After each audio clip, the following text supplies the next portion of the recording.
شوفوا يا جماعه، دي اول حاجه من الترند بتاع البيستاشيو والكنافه والحاجات دي اجربه. ليه بقى؟ لان لما تشوفوا كده اسعار الشوكولاتات، انا كل ما اشوفها باكل الشوكولاته ب 200 جنيه 230 جنيه. يا جماعه بتهرجوا ولا ايه؟ ما تحافظ على فلوسك بقى. وين اصلا انا لما انا اشتري باكل شوكولاته اشتري باكل شوكولاته ب 230 جنيه ولا ب 200 جنيه واطلع اجربه لك، ما هو هيبقى حلو طبعا.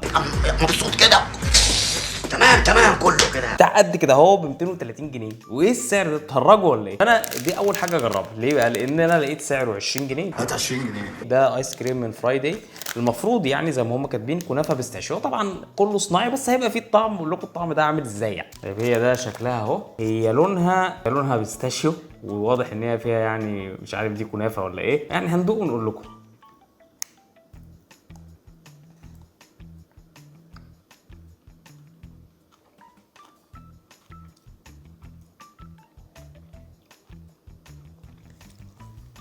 والله حلوه يعني، مش وحشه. هي طعمها فستق وكنافه، وهنا دي فانيليا.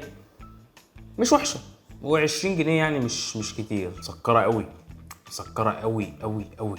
زي ما انتم شايفين كده، هي طبقه كبيره قوي من الفانيليا، وهي بقى البيستاشيو والكنافه هي الحته اللي ايه، الخفيفه اللي بره. مش كلها بيستاشيو، مش زي الشوكولاتات بقى او حاجات حلوه كده، لا لحسه كده يعني ايه، حته كده من على وش القفص. شوفوا الناس دي بيتكلموا في ايه. فيها كام سعر بقى بالصلاه على النبي؟ فيها 222 سعر. يا لهوي يا لهوي. قنبله يعني.